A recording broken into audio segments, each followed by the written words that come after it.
Assalamu alaikum wa rahmatullah.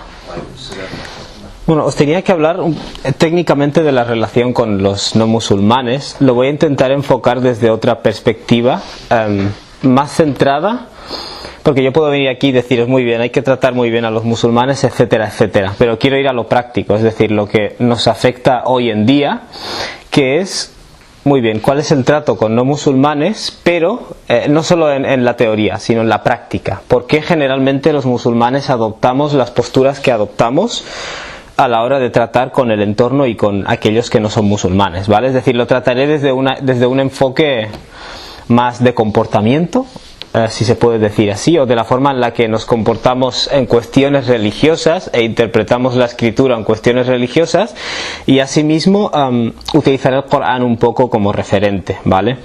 El Corán, y muchas veces desgraciadamente no lo vemos así, es muchas cosas, pero una de esas cosas es un poco un manual de psicología religiosa, es decir, las personas actuamos de diferentes formas, utilizamos la religión de diferentes formas, o nos dejamos llevar por nuestros deseos económicos, nuestros intereses políticos, etcétera, etcétera. Y eso, quieras o no, afecta a la forma en la que nosotros vemos a las personas de otras religiones, ¿vale? Entonces quiero que tengamos en cuenta eso. Hay un versículo en Suratul Ma'idah. Suratul Ma'idah es el Sura 5 del Corán, ¿vale? La mesa servida. Y es interesante porque es uno de los últimos suras en ser revelados. Y lo que hace es como, ya está prácticamente toda la Sharia y todos los principios del Islam ya estaban revelados. Y Suratul Ma'idah lo que hace es como dar unos toques finales, ¿vale? Entonces empieza mencionando algunas regulaciones o algunas normas, el Hajj, la ablución, pero todo esto dentro del marco ético del Islam, ¿vale? De hecho el sura empieza diciendo: Ya ayyuhalladhina amanu awfu bil uqud, personas que habéis creído, cumplid con los pactos que hagáis, ¿vale? Luego el sura es como que pasa a explicarnos, a dar una amonestación a los musulmanes de qué actitudes son correctas y no son correctas, y luego menciona algunas actitudes de la gente de la escritura, es decir, gente que ya tenía una religión anterior, qué conductas pudo tener y qué errores pudo tener, ¿vale? Y si os fijáis, más o menos cuando tú vas a hacer pedagogía o vas a enseñar algo, ¿qué haces? Le dices a la persona qué ejercicio tiene que hacer, le pones las posibilidades a escoger y en muchos casos le pones un ejemplo, ¿vale? Para que sepa cómo hacerlo. El Corán hace lo mismo. El Corán, porque tenemos la idea de que el Corán no es coherente, ¿no? De hecho, aunque un mismo sura haya sido revelado trozos en diferentes situaciones, la estructura final es totalmente coherente y en muchos casos combina historias del pasado, elecciones que debemos tomar o normas que debemos seguir y una descripción o una amonestación, ¿vale? Si queréis verlo así, tú tienes un ejercicio en el cuaderno de ejercicios, hay un enunciado, unas opciones y un ejemplo para que sepas cómo hacerlo, ¿no? En uno de estos pasajes, digamos, se menciona algo muy interesante acerca de cómo leemos las escrituras dejándonos llevar por nuestras emociones, lo cual nos conduce a desproporcionar las cosas o a coger algunas cosas y sacarlas de su tamaño, ¿vale? Para que entendáis esto tenéis que entender que el ser humano tiene básicamente como dos aspectos en su naturaleza, ¿vale? Que son la razón y la emoción. La razón es más o menos la que nos dice, la que nos ayuda a tomar las decisiones de forma calculada, matemática, y la emoción, digamos, que sería cuando nos dejamos llevar, ¿vale? Y en muchos casos lo que hacemos es dejarnos guiar por la emoción y luego intentar encontrar una justificación racional, ¿vale? Y el Corán como que nos pide que seamos muy conscientes de esto, porque si no lo somos, ¿qué haremos? Manipularemos la religión, intentaremos aventajarnos de otras personas, por ejemplo, que no tienen el mismo conocimiento, o intentaremos defender nuestra dignidad, nuestro honor, nuestro ego usando la religión, etcétera, etcétera, ¿vale? Por tanto, es importante saber la diferencia entre razón y emoción y es importante saber cómo se aplica a cuestiones religiosas. En este lugar Dios nos dice: Qul ya ahlal kitab, diles a las personas que siguen escrituras, es decir, cuando el Corán era revelado ya había gente que creía en Dios y tenía otra escritura.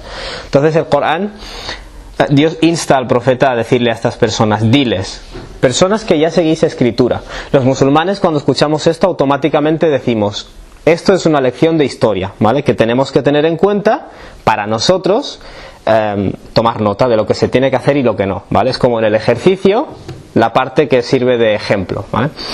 Entonces Dios se dirige a gente que cree en escrituras y les dice la taghlu fi dinikum, no exageréis en cuestiones religiosas, ¿vale? Esta palabra gulú es muy interesante porque significa, las traducciones nos dicen no os excedáis en religión, no exageréis en cosas religiosas. Podríamos decir que el gulú es el extremismo religioso, ¿vale? Es decir, cuando tú coges algo y lo desproporcionas. No desproporcionéis las cosas en cuestiones religiosas, ghair al-haq, saliéndoos de la verdad. La primera lección que esto nos da es que cuando tú exageras las cosas, generalmente te sales de la verdad, ¿vale? Si tú tienes una verdad y empiezas a exagerar las cosas, te sales de la verdad. No sé si habréis visto, por ejemplo, estas profesiones en las que la gente se deja llevar mucho por la pasión, ¿vale? Cuando tú te dejas llevar por la pasión, generalmente vas a acabar saliéndote de los límites de la verdad. Y de hecho Dios a continuación dice وَلَا تَتَّبِعُوا أَهْوَاءَ قَوْمٍ, y no sigáis los deseos de una gente. Claro, la palabra ahwa significa emociones, deseos, o si lo quieres decir así, se refiere a nuestro lado más animal, ¿no? No te dejes llevar por los deseos de unas personas. Es decir, claramente se nos está diciendo que seguir las emociones, estamos hablando de la emocionalidad, ¿no? Seguir las emociones equivale aquí a caer en el extremismo, ¿vale? O a exagerar las cosas. Y seguir las emociones te puede hacer chocar contra la verdad, ¿vale? O sea, la estructura en la que está puesta el versículo te da a entender que existe este choque. Dios dice, no sigáis las emociones, los deseos, los instintos base de unas personas qad dallu min qabl, que en el pasado ya se desviaron, ¿vale? Dicho de otra forma, si tú tienes un pueblo que se ha dejado llevar por sus emociones y no por su razón, no merece la pena seguirles, ¿vale? Dicho de otra forma, si a mí alguien me hace una investigación racional y me presenta sus conclusiones, tiene sentido que yo lo siga. Pero si a mí alguien se deja llevar por las emociones y me dice sus conclusiones a las que ha llegado de forma emocional, Dios está diciendo no tiene sentido que sigáis a estas personas, ¿vale? وَأَضَلُّ كَثِيرًا, y esas personas, a través de esta pasión y de estas emociones, desviaron a mucha gente. Lo cual nos da a entender que tú a través de mover emociones puedes mover a masas, ¿vale? Normalmente si intentas hacer razonar a la gente no mueves a masas, pero si intentas jugar con las emociones y con los deseos sí que puedes mover a masas. Y luego Dios añade وَضَلُّوا عَنْ سَوَاءِ السَّبِيلِ, y están extraviados de ningún camino que sea recto, ¿vale? Es decir, estas personas se desviaron a muchas otras personas y siguen desviados, ¿vale? Si lo quieres decir así. Ahora vamos a ir con esta base, vamos a ir al tema de los no musulmanes, ¿vale? ¿Por qué digo eso? Porque ya no es solo qué es lo que dice el Islam sobre los no musulmanes, sino entender ¿por qué nosotros pensamos las cosas que pensamos acerca de los no musulmanes, ¿vale? Luego intentaré hacer una profundización mayor. Muy bien, ¿qué dice el Islam sobre los no musulmanes? Sobre el trato que debemos tener con ellos. Lo cierto es que esta palabra no musulmanes es muy amplia y abarca personas muy diferentes, ¿vale? Y ese es uno de los problemas que tenemos. Cuando te dejas llevar por tus emociones, generalmente sacas las cosas de proporción y te olvidas de la realidad de que hay como muchos pequeños matices, ¿vale? Y en este caso vemos que hay muchos tipos de personas. En primer lugar, en nuestra relación como musulmanes con personas que no son musulmanas, en cierto modo somos embajadores del Islam o representantes del Islam, no solo a través de palabras y argumentos, sino a través de comportamiento, ¿vale? Dios nos dice id'u ila sabili rabbika bil hikma. Muy bien, invita hacia el camino de tu Señor con sabiduría. Lo interesante de la palabra id'u, de este concepto de da'wa, es que da'wa no significa predicar, ni divulgar, ni transmitir. Da'wa significa invitar, ¿vale? Por definición, yo no puedo sacar una pistola y decirte te invito esta noche a mi casa a comer, porque entonces ya no es una invitación, es una coacción. Entonces el hecho de que en el Islam el transmitir el Islam se diga da'wa ya implica que tu actitud de cara al resto de la gente es una actitud abierta, es decir, yo te invito, te doy una invitación y ya está, el resto de la decisión la tomas tú, ¿vale? Entonces se te insta a invitar al camino de tu Señor bil hikma. Hikma significa que tú sabes dónde colocar cada cosa, ¿vale? En la lengua árabe lo traducimos como sabiduría, pero significa que tú no coges una persona que no conoces y le empiezas a decir mira, te voy a enseñar todos estos milagros del Corán, mira, te voy a enseñar todas... Y esa persona a lo mejor piensa, eres un pesado, ¿vale? Tienes que saber cuándo decirlo, cómo decirlo y qué decirlo. Y luego Dios añade, wal maw'idatil hasana. Y tienes que darles una buena exhortación hasana, buena, es decir, en cierto modo redunda. El maw'ida es la exhortación que tú le das a una persona cuando estás preocupada por ella. Esto ya te empieza a decir que tú, de cara a esas personas que no tienen lo que tú tienes, tienes que sentir preocupación.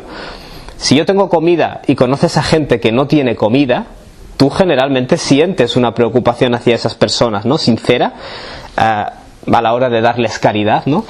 No les lanzas comida encima y dices, bueno, ya he cumplido, sino que tienes que sentir algo bueno. Y luego Dios añade, wajadilhum billati hiya ahsan, y dialoga con ellos o intercambia con ellos de una forma que sea ahsan. En primer lugar, este concepto del jadal que indica que los musulmanes intercambiamos, argumentamos, hablamos.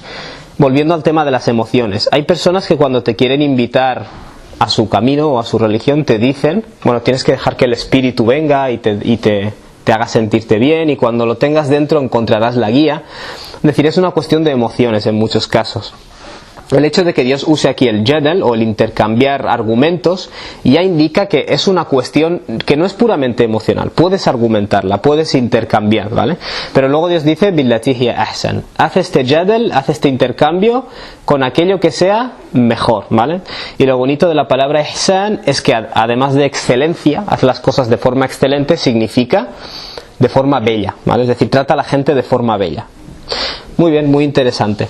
¿Cómo percibes tú a quienes no son musulmanes antes de haberles invitado o antes de que ni siquiera haya salido el tema?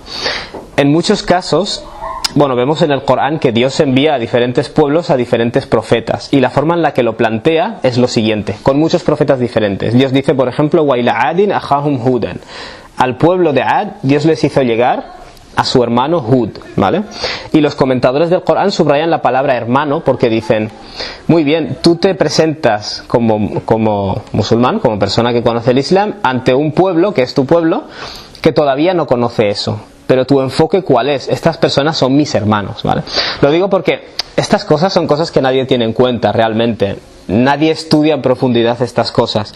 La gente a la que todavía no le has extendido ninguna información, y son gente de tu pueblo, tu gente, son tus hermanos, quiero decir, y este es el enfoque que debes tener, es el enfoque que tenían los profetas, ¿vale?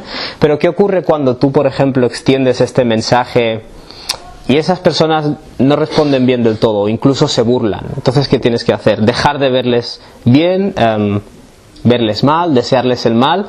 Vemos que el Corán contiene 1001 menciones del caso en el que la gente se burla de tus creencias, y las frases siempre son fashaf anhum wa qul salam, sé tolerante con ellos y respóndeles con paz. Wa idha khatabahumul jahilun qalu salama, cuando los ignorantes te gritan, respondes con paz, etcétera, etcétera.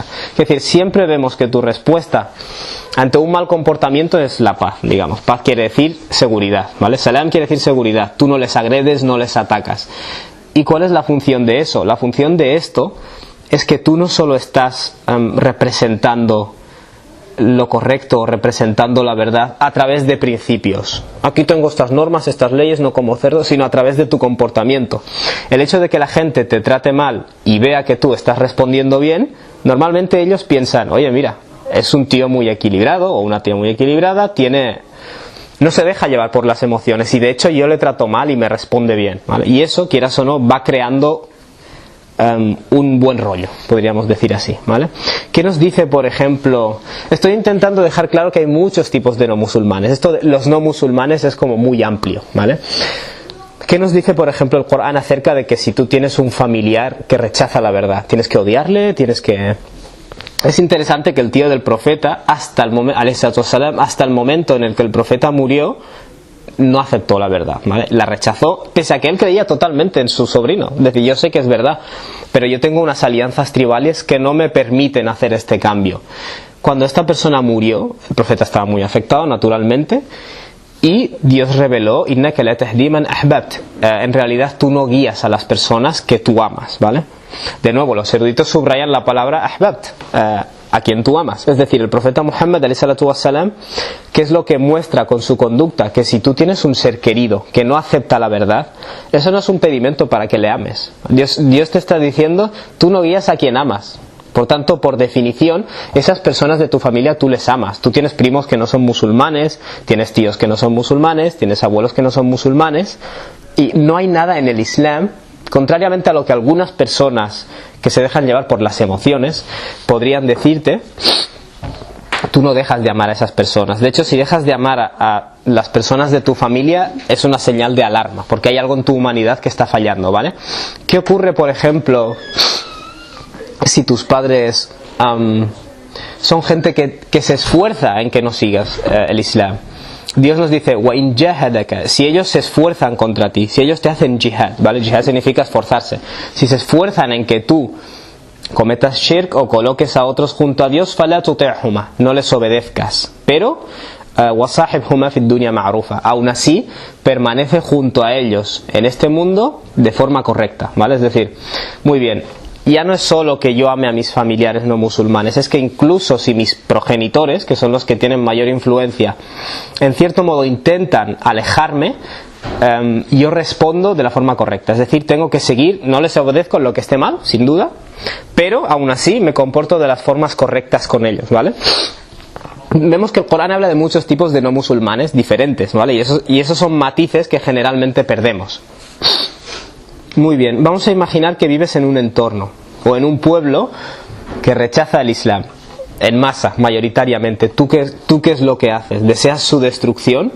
No, de hecho persistes. Y en algunas historias del Corán vemos que los profetas en cuestión reciben palos por doquier y persisten. Cuando digo persistes no me refiero a que seas un predicador, a que estés repartiendo folletos, sino a que tú sigas comportándote de la forma correcta y respondiendo al bien por mal, ¿vale? Porque generalmente eso es lo que transmite a las personas. Generalmente no nos transmitimos nuestros principios a través de documentos ni de folletos, ¿vale? Eso ocurre en un porcentaje muy pequeño de veces. El profeta Muhammad ﷺ en varias ocasiones se le dijo, mira, tenemos a esta gente, a esta tribu, que cuando adoptamos el Islam nos hacen cosas muy feas, o nos torturan o nos hacen cosas innombrables. Por favor, pide a Dios que les destruya, que acabe con esto ya. La respuesta del profeta, ¿cuál es? Inni lam u'bath la'anan. Dios no me ha enviado como un maldecidor, como alguien que se dedica a maldecir. Innama bu'ithtu rahmatan. Dios me ha hecho, o Dios me ha enviado como un acto de cariño hacia la humanidad, o como un acto de misericordia, ¿vale? ¿Qué es lo que significa eso? Que cuando la gente se equivoca, a veces la gente muestra prejuicios, muestra ideas. A nosotros no nos maltratan físicamente, pero a veces sí que te afecta psicológicamente algunas de las cosas que te dicen, ¿vale? Si centraras eso, esa frustración en responder de forma positiva, aparte de que te harías un bien a ti, les harías un bien a ellos, porque no te olvides, no te olvides de que ellos son personas a las que les falta un conocimiento, ¿vale? Como hemos dicho, igual que la persona a la que le falta comida o le falta cualquier otra cosa, ¿vale? De hecho, vemos casos específicos en los que alguien le dijo al profeta, la tribu de Daus, específicamente, es una tribu que se dedica a hacernos cosas innombrables, ¿no? Maldícelas, pide a Dios que les destruya. Y el profeta dice, Allahumma, Dios mío, ahdi Dausan, guía a la tribu de Daus, wa'ti bihim, y haz que vengan a mí. Esto lo vemos repetido en la biografía del profeta. La tribu de Thaqif, lo mismo, Allahumma ihdi Thaqif, Dios guía a Thaqif y haz que vengan a mí. Por tanto, vemos que existe casi siempre un patrón de responder bien, casi siempre. Es decir, de todo el abanico de no musulmanes, el 90% o el 99% tienes que responder de una forma positiva, ¿vale? Entonces, solamente hay un caso en el que se te permite responder de forma agresiva, si lo quieres decir así, que es cuando las personas, uno, empiezan a luchar contra ti físicamente, y dos, te fuerzan a que abandones tu territorio, ¿vale? Es decir, como por ejemplo les está ocurriendo a los musulmanes en Burma o algo así. Eso sería un caso, si hubiera la capacidad, sería una causa bélica, un caso para poder defenderte, ¿vale? Si hubiera la capacidad. Se nos dice, waqatilu fi sabilillah, luchad, combatir, y aquí estamos hablando de batalla en el camino de Dios, alladhina yuqatilunakum, a las personas que os combatan, ¿vale? Es decir, La condición es esa, وَلَا تَعْتَدُوا, no seáis vosotros los que inician la agresión. إِنَّ اللَّهَ لَا يُحِبُّ الْمُعْتَدِينَ, porque Dios no ama a las personas que inician la agresión. Por tanto, hemos visto que en este abanico de posibilidades la respuesta siempre es positiva, excepto cuando naturalmente tienes que defenderte, ¿no? Si se empezara a atacarte y tú permanecieras sin hacer nada, sería un acto peligroso, ¿no? Teniendo la capacidad. Muy bien, habiendo sentado un poco esta teoría, ¿cómo se supone que actuamos? Lo que yo quería es que nos analicemos a nosotros mismos, es decir, entendamos por qué adoptamos, si el Islam enseña esto, por qué en muchos casos nos encontramos con personas que nos dicen que tenemos que tener sentimientos negativos por defecto. Es decir, por defecto tienes que pensar mal sobre las demás personas, odiar a las demás personas, desear la destrucción de las demás personas. Y tenemos que entender que nosotros vivimos en un mundo, ¿vale? Este mundo no ha sido siempre así. Y este mundo es la consecuencia de unas circunstancias políticas, sobre todo, y especialmente desde hace 2 siglos. El mundo musulmán cayó, digamos, en manos de la colonización, ¿vale? Es decir, poderes europeos inicialmente, bueno, primero entraron en India, conquistaron grandes territorios y progresivamente, allá donde hubiera musulmanes y no musulmanes también, todo el continente africano, subcontinente indio, incluso en otros países como Malasia y eso, que hablan inglés. Todos estos países, si hablan inglés, si hablan francés, no es por arte de magia, ¿vale? Hubo una colonización en masa, ¿vale? Y a lo largo de esa colonización se produjeron varias cosas. La primera de ellas fue el uso de extrema violencia, que de eso nadie nos habla. Es decir, muy bien, tienes a la umma en general recibiendo a este elemento externo que ¿qué es lo que hace? Te agrede físicamente, mata a muchísimas personas, quiere decir, nadie habla de eso realmente. ¿Y qué es lo que ocurre de una forma más profunda? Esa persona impone sus valores culturales, ¿vale? Aquí durante siglos hubo un renacimiento, desarrollamos una serie de principios, ¿vale? Luego, al llegar a estos países, en cierto modo los impusimos de forma rápida. Tenéis ahora que hacer este cambio. Y les convencimos de que su vida, su cultura, su estilo era inferior al nuestro, ¿vale? Es decir, se impuso un complejo de inferioridad muy grande. Y eso está en la psique del musulmán de hoy. Quiero decir, cuando veáis muchas veces cómo los musulmanes reaccionan ante los no musulmanes o ante Occidente, tenéis que entender que esto no es algo del Islam eterno. Esto es una situación moderna, o sea, es una situación muy específica, una situación histórica muy específica. Entonces tienes a los musulmanes que perciben a este elemento externo súper agresivo, es decir, como ahora hablamos de terroristas, es decir, esto podrías definirlo como un terrorismo en masa, un elemento externo súper agresivo que se impone y que se presenta a sí mismo como superior y racional, y tú eres atrasado, inferior y racional. Este elemento se presenta a sí mismo como que tiene una ilustración, un conocimiento científico, un enfoque maduro, mientras que tú eres primitivo, eres no igualitario, etcétera, etcétera, etcétera. Esto provoca en los musulmanes, en algunos de ellos, como que se despiertan y dicen, mira, no, es verdad, realmente nos hemos quedado atrás en muchas cosas, no hacemos investigaciones científicas, nos hemos entregado a supersticiones culturales y tenemos que arreglar las cosas. Hay un grupo de personas que, digamos, lo usan para bien, siempre. Pero luego tienes 2 reacciones extremas, ¿vale? Por eso os he empezado asentando esa base del concepto de desproporcionar las cosas, de dejarse llevar por los deseos, ¿vale?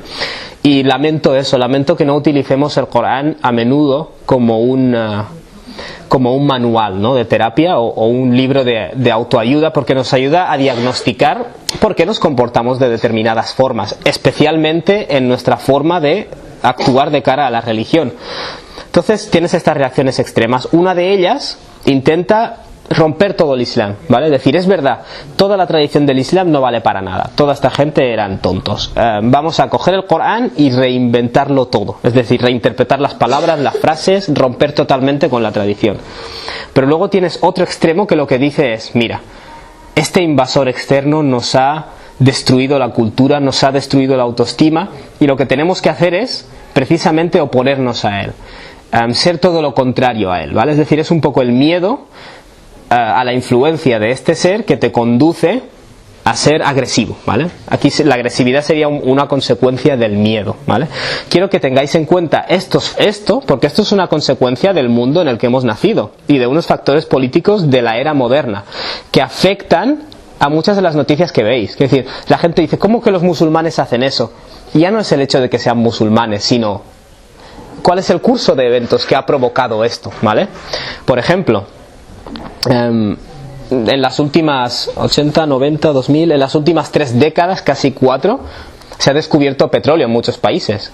Y como consecuencia de ese descubrimiento, las potencias mundiales han conquistado varios países, ¿vale? Creo que unos 14 países han sido invadidos y en esas invasiones se ha practicado una violencia extrema, ¿vale? El último caso, o el caso más claro, el de Irak. Entonces, ¿qué ocurre? Cuando tú ves fenómenos como ISIS, que te dicen que hay que odiar a los musulmanes, luchar contra ellos, que te justifican el atacarles en la calle, tienes que ser más listo, tienes que saber leer qué hay detrás de eso, ¿vale? Esta organización que originalmente se llama Daesh, es supuestamente un Dawlatul Islamiyya, es un Estado Islámico de Irak y Sham y el Levante. El hecho de que este Estado sea de Irak y haya nacido en Irak no es una coincidencia, ¿vale? Está directamente relacionado con la invasión de Irak, con una invasión que dejó una violencia extrema y un dolor extremo, y las familias rotas, y la gente sin perspectiva de futuro. Entonces tienes a un montón de gente cabreada y con armas. ¿Por qué estoy diciendo esto? Porque tú no entiendes la conducta de las personas, en muchos casos, si no aprendes a leer sus emociones, las emociones que les conducen a desproporcionar las cosas, ¿vale? Entonces quiero que tengamos en cuenta eso, ¿vale? Hay una cosa que se llama el prejuicio de confirmación. Es decir, si yo soy una persona súper pacífica, cogeré el Corán y los versículos que me dicen que tengo que ser bueno, automáticamente los subrayaré, haré hincapié en esos versículos. Sin embargo, si yo soy una persona que está cabreada, ¿qué voy a hacer? Voy a coger los versículos que me hablen de luchar y los voy a subrayar, ¿vale? Eso es una consecuencia de mi razón, de que yo estoy cogiendo cada cosa en su contexto. Por ejemplo, aquí hemos clasificado los tipos de no musulmanes, ¿vale? Esto es un análisis racional, cada cosa en su sitio, el hikmah, poner cada cosa en su contexto. Sin embargo, cuando yo estoy muy cabreado, ¿qué voy a hacer? Todos estos versículos que me digan, trata bien, responde bien, no les obedezcas, pero acompáñales en la vida del mundo, son tus hermanos, antes de extenderles el mensaje, etcétera, etcétera, yo automáticamente lo voy a tapar, lo voy a hacer incluso de forma inconsciente. Pero donde vea la palabra luchad, combatid, como yo ya estoy predispuesto a una actitud belicosa, automáticamente me voy a sentir inclinado a eso, ¿vale? Esto es un radar que tenemos que tener. Tenemos que vigilarnos desde fuera constantemente, como si hubiera una cámara, y preguntarnos, ¿la lectura que estoy haciendo es objetiva o no es objetiva? Entre comillas, ¿es racional o se deja llevar por los deseos y por las emociones? ¿Vale? Esa es la cuestión. Y hasta que no aprendas a hacer esto, cabe la posibilidad siempre de que te dejes llevar por tus emociones, ¿no? Por tus deseos. Muy bien, ¿cómo se aplica este prejuicio de confirmación a las cuestiones religiosas? De nuevo, en Suratul Maida encontramos un versículo interesante que también habla sobre gente que recibió una escritura.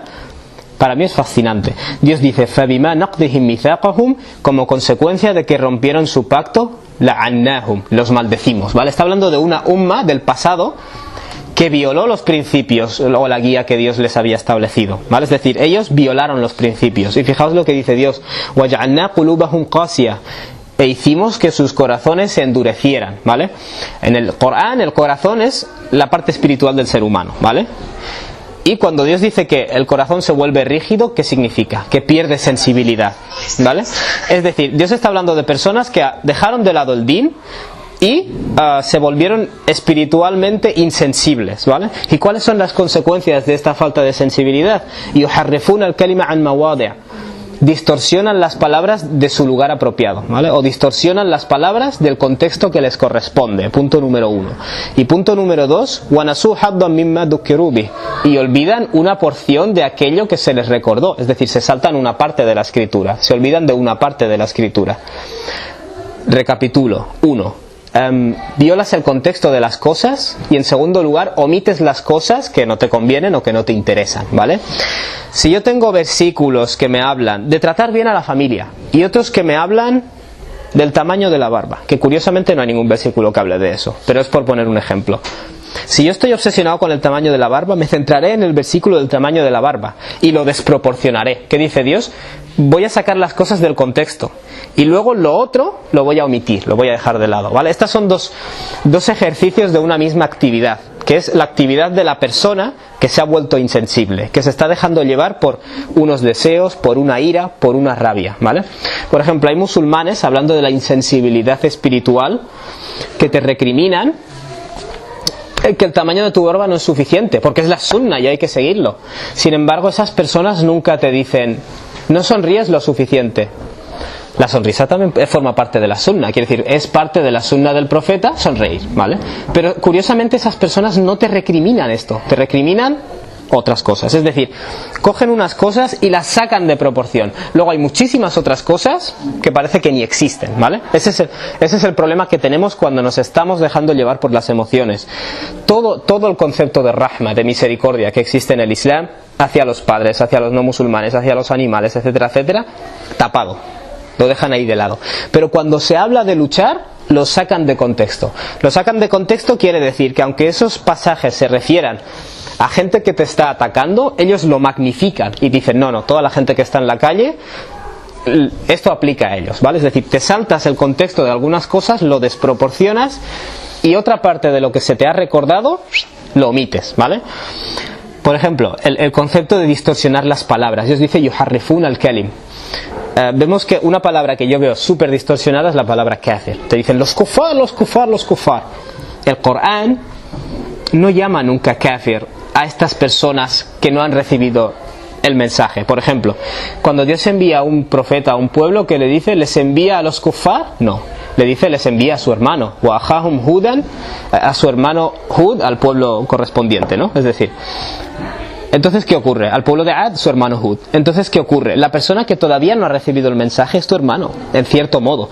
Esa persona forma parte de tu nación, de tu pueblo, de tu gente. Es tu hermano en la humanidad, o es español como tú, o es europeo como tú, o es humano como tú. Lo mires por donde lo mires, tú no transmites un mensaje positivo a la gente si no les ves como hermanos, si les ves como enemigos de antemano.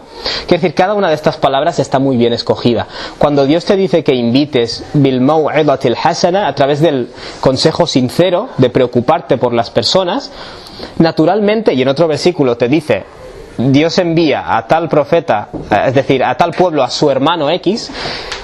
Si tú no ves a la gente como hermanos, naturalmente no les puedes dar un consejo sincero, ¿vale? Porque no hay ninguna sinceridad, ninguna preocupación sincera. Lo único que hay son emociones, ¿vale? Tenemos que tener muy en cuenta eso y autoexaminarnos. Entonces, la distorsión de las palabras. La palabra kafir es usada en el Corán en referencia a personas. Y si no, coged del Corán y comprobadlo caso por caso. Alladina kafaru.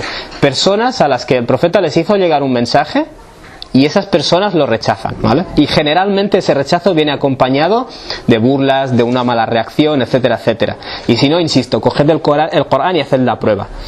Cuando esta gente cabreada te dice que tienes que odiar o que tienes que agredir, porque son dos corrientes que existen. Una de ellas te dice, no tienes que agredir, pero tienes que odiar en cierto modo. Te lo dicen a veces de forma subliminal. Y otra corriente ya te dice directamente que tienes que agredir. Cuando te dicen estas cosas, te dicen los kufar. Y por kufar se están refiriendo a todos los que no son musulmanes. Ese no es el uso que hace el Corán de esta palabra. Se está produciendo una distorsión de esta palabra y se está sacando de su contexto, ¿vale? Y tenemos que tener en cuenta eso. Hay versículos del Corán, pasajes que fueron revelados, como he dicho, en caso de conflicto. Siempre este conflicto fue iniciado por ellos, por otras personas que no eran musulmanas. Ellos agredieron a los musulmanes, ellos torturaron a musulmanes, ellos echaron a patadas a los musulmanes de su ciudad y los musulmanes se defienden. Pues hay gente que coge esos versículos, como he dicho, la designación, la palabra kafir, kufar, la sacan de su contexto, le sacan el significado y luego sacan estos ayat, estos versículos de su contexto apropiado, ¿vale? ¿Por qué? Porque se están dejando llevar por las emociones. Tenemos que tener en cuenta que dejarte llevar por las emociones te conduce a sacar de contexto y a tapar toda la parte que no va con tus emociones, ¿vale? Por ejemplo, hay versículos que además nos dicen, no toméis a tales personas como aliados, aliados políticos, quiere decir.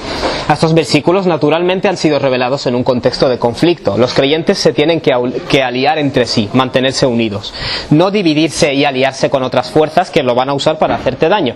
Pues hay gente que te dice, cuando veas a tu vecino, el vecino del cuarto, tienes que pensar, no tengo que tomar a estos kufar como aliados, bla bla bla. Te están pidiendo que saques las cosas completamente de su contexto, las palabras y los pasajes enteros, ¿vale? ¿Por qué? Porque se están dejando llevar por las emociones, ¿vale? Y se olvidan ¿cuáles son los dos problemas aquí? Problema número 1, sacar las cosas de contexto. Problema número 2, olvidarte de la parte, por ejemplo, de otras partes. Dios te dice, la yanhakumullahu anil ladina lam yuqatilukum fid din wa lam yukhrijukum min diyarikum.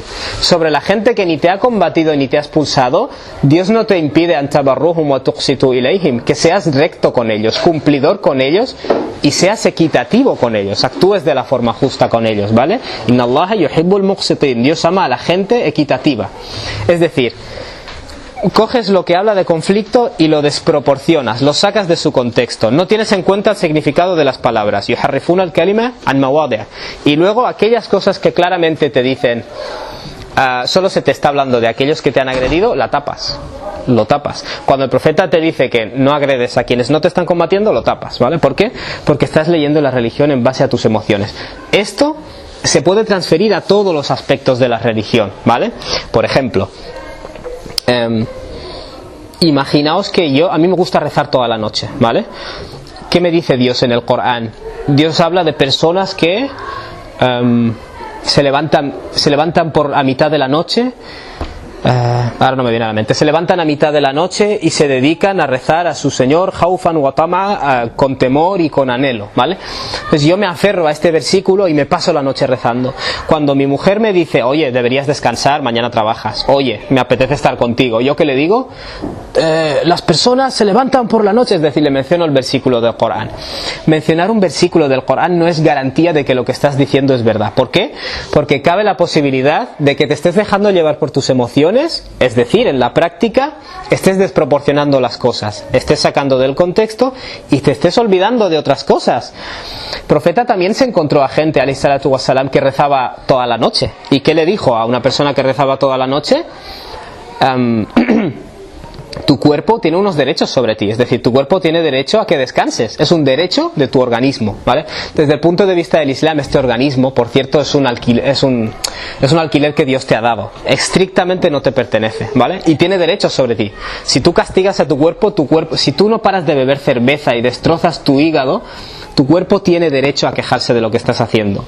Y de hecho es interesante que el día del juicio las partes del cuerpo dan testimonio contra ti en muchos casos. Me hizo esto conmigo, etcétera, etcétera. Pero bueno, la cosa es que el profeta le dice a esta persona, tu cuerpo tiene derechos sobre ti, walinisaikum alaykum haqqa, y vuestras mujeres tienen unos derechos sobre vosotros, ¿vale? Es decir, si tu mujer te dice ven, es decir, en búsqueda o pidiéndote gratificación conyugal, también es tu obligación religiosa cumplir con eso, ¿vale? Es decir, no cojas lo de rezar por la noche y lo saques tanto de proporción que me tapes las otras cosas, ¿vale? Lo que intento demostrar es que esta visión emocional del din, basada en los deseos, se puede transferir a todos los aspectos del Islam, ¿vale? A todos los aspectos del Islam. Me gustaría poderos daros muchos más ejemplos, pero ahora no estoy muy lúcido. Hay personas, por ejemplo, que son, he dicho, extremadamente agresivas. Hay personas que son extremadamente pacifistas también, por otro lado. ¿Y qué es lo que hacen? Hacen concesiones, ¿vale? Es decir, la gente te dice, oye, no pasa nada si te tomas una copa. Es verdad, no pasa nada si me tomo una copa, porque inna Allaha ghafurur rahim. Vale, tú coges el concepto de que Dios es perdonador y es misericordioso, ¿y qué es lo que haces? Tapar todas las cosas que te dicen que los estupefacientes son negativos y todas las cosas que te dicen que Dios también lleva a cabo la justicia o lleva a cabo el ajuste de cuentas, ¿vale? Por ejemplo, el tema de los rituales, de rezar mucho, y eso es algo que subrayo, porque la mayoría de esta gente que lee la religión desde la ira, para ellos el din es una cuestión de identidad, ¿vale? Es decir, yo estoy enfadado con ese enemigo, el otro, el kafir, los kufar occidentales o lo que sea, es decir, en la mente, y eso es una emoción, es un instinto primitivo. De hecho, cuando tú eres un niño, tú te crees que tú eres el universo, todo eres tú, ¿vale? Luego llega una edad en la cual empiezas a darte cuenta de que tú eres el Sol y toda esta gente son planetas que giran a tu alrededor, ¿vale? Y luego cuando te haces más grande te das cuenta de que tú eres un planeta más, ¿vale? De hecho ni siquiera eres el Sol. Entonces, ¿qué ocurre? Te vas dando cuenta de este concepto que es la identidad, ¿vale? Yo y los otros, yo y lo otro, ¿vale? Y en cierto modo, una de las formas a través de las cuales desarrollamos una idea de quién soy yo, o una idea de la identidad propia, es separándola de la identidad del otro, ¿vale? Es decir, vale, yo soy blanco, alto, rubio y guapo, pues el otro es moreno, bajito y feo, ¿vale? Es decir, creo este concepto y claro, hay personas más inteligentes y menos, ¿vale? Las personas inteligentes saben que hay muchos matices, pero la gente que se deja llevar más por la emoción, ¿qué es lo que hace? Crea bloques rígidos, yo y el otro, ¿vale? Cuando escuchéis a esta gente diciendo los musulmanes no respetan a la mujer, son agresivos, bla bla bla, hablando de los musulmanes como si fueran un barrio de 20 personas, es decir, los musulmanes del Senegal o de Mauritania son súper diferentes a los musulmanes de Pakistán, no tienen nada que ver.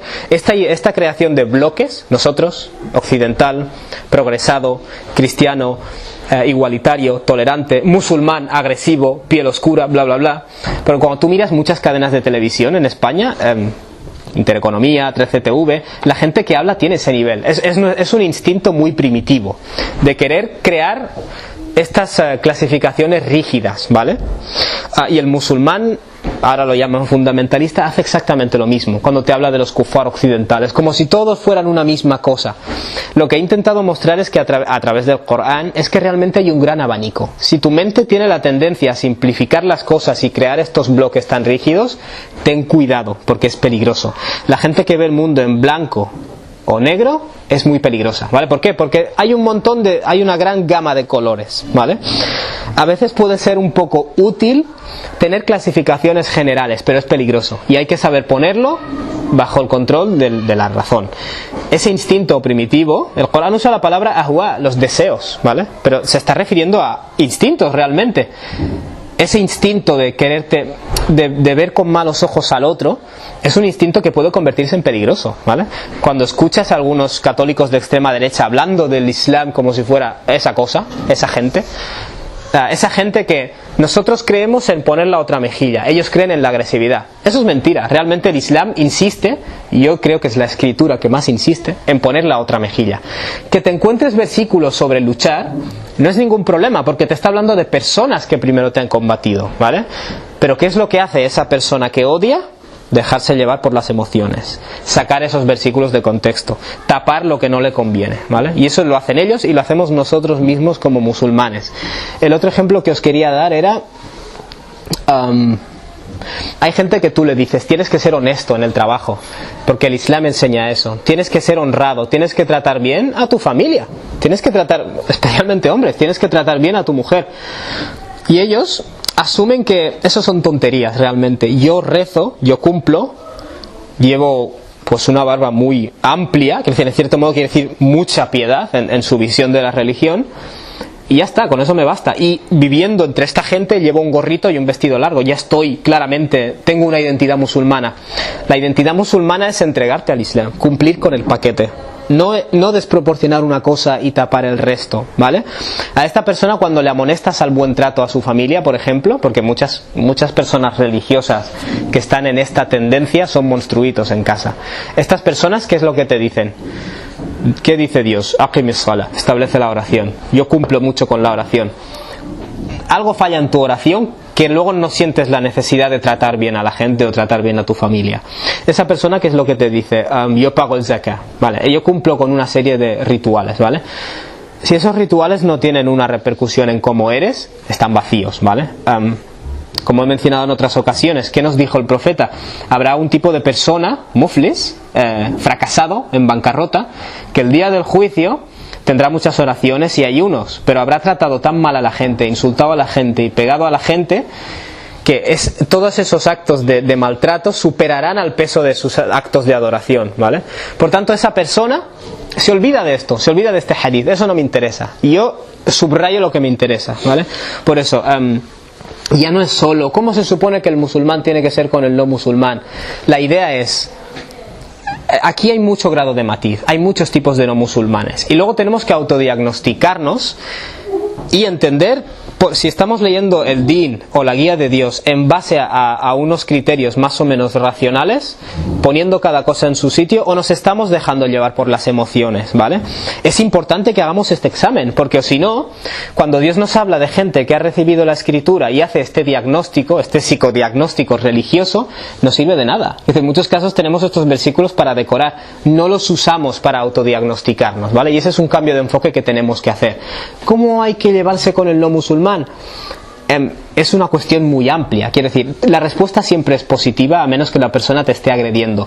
Y si tú sientes la necesidad de siempre ser agresivo, haz el examen, porque a lo mejor te estás dejando llevar por las pasiones, por las emociones. Curiosamente, el primer versículo que os he mencionado, que Dios está hablando de la pasión, la taghlu fi dinikum, no desproporcionéis las cuestiones religiosas, wa la tattabi'u ahwa, y no sigáis las pasiones, el lado primitivo, las emociones. Está hablando, por ejemplo, a personas que tienen una visión exagerada de Jesucristo. Es decir, el contexto en el cual está Suratul Maida está hablando a esas personas. La lección que te da es general, pero el contexto al cual está hablando es a esas personas.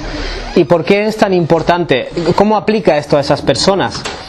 Si tú amas, yo por ejemplo amo a esta persona y le amo tanto y tanto y tanto y tanto y tanto que lo saco de proporción, y luego la enseñanza de esa propia persona, de que no me elevéis por encima de mi lugar, de que Dios es mi Rabb y vuestro Rabb, mi Señor y vuestro Señor, esa parte la empiezo a tapar. ¿Por qué? Porque me estoy dejando llevar por las emociones. O sea, este es un diagnóstico que tenemos que hacer todos, porque nos puede llevar a distorsionar un montón de cosas, desde las creencias básicas hasta las acciones pequeñas. Y con esto realmente termina la presentación. Subhanakallahumma wa bihamdika, ashhadu an la ilaha illa anta, astaghfiruka wa atubu.